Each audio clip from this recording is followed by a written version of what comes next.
нешінші уақытта тұр жасыл? Бірінші. Бірінші. Қай бағытта баралады? Тіке немесе оңға. Тура оңға. Автобус? Солға немесе тіке. Тура солға және разворот. КамАЗ қайда баралады? Оңға, тіке. Тура оңға. Трактор қайда баралады? Тіке, солға, разворот. Тура солға және кері бұрылысқа. Автобус қайда баралады? Оңға немесе тіке. Тура және оңға. КамАЗ қайда баралады? Солға, тура, кері бұрылу. Яғни бұл жерде әр көлік өзінің бағытын білу керек.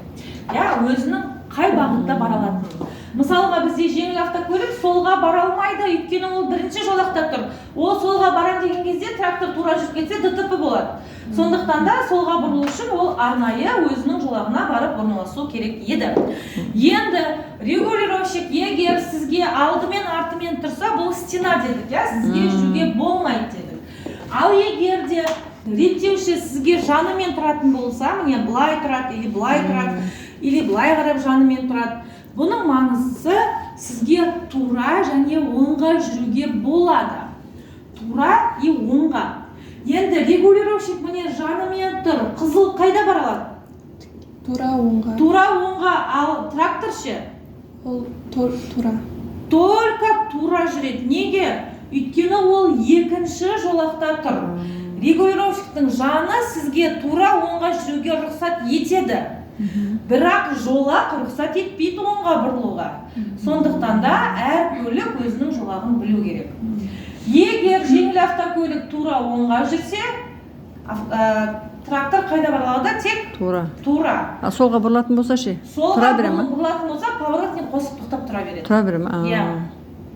Келесі, КамАЗ қайда баралады? Оңға. Трактор? Солға, тура. Солға бара ма, жанымен тұрса? Жоқ, тура. Тек тура жүреді. Ал мына екеуі не істейді? Тек тоқтап тұрады. Тоқтап тұрады. Өйткені сіздерге жанымен тұрса, оларға алдымен, артымен тұр. Демек, олар жүрмейді. Жүрмейді. А сіздерге болады тура және оңға. Қызыл автокөлік тура оңға жүреді, трактор тек тура жүреді. Келесі, регулировщик егер қолында не болады оның? Міндетті түрде ысқырады. Ол ысқырып, назар аудар дейді. Сосын ол қолын көтереді. Бұл қолын көтергенде барлығын тоқта дейді. Тоқтағаннан кейін барып, ол уже реттеп бастайды. Алды арты сіздерге стена, жанымен жүріп тұратын болса, тура және оңға. Бірақ әрқайсысы өз жолағымен. Келесі, регулировщик, реттеуші сізге алдымен қарап тұр, оң қолы сіздерге көтеріліп, міне алды қарап тұрса, бірінші жолақ қана оңға баралады. Демек, қай көлік баралады? Қызыл. Қызыл көлік қайда баралады? Оңға. Тек қана оңға. Бірінші жолақтан қана оңға. Ал трактор не істейді? Тұра береді. Тұра береді. Өйткені, міне мына стойка бірінші жолаққа оңға жүруге рұқсат етеді. Тек қана бірінші жолақ. Демек, қызыл көлік оңға жүре алады. Келесі, егер реттеушінің сол қолы түсіп, оң қолы көтеріліп тұрса, міне сізге дәл осылай тұратын болса, онда сізге кез келген бағытта жүруге болады. Бірақ трамвай тек солға жүреді. Сізге кез келген бағытта жүруге болады, трамвай тек солға жүреді. Енді қызыл автокөлік қай бағытта бара алады? Тура немесе неге оңға? Трактор қайда бара алады? Тура немесе солға? Солға және кері бұрылады. Сонымен қатар тағы қандай көлік жүре алады?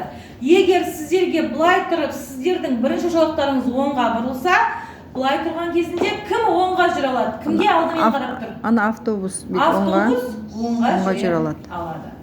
Түсінікті ғой, иә?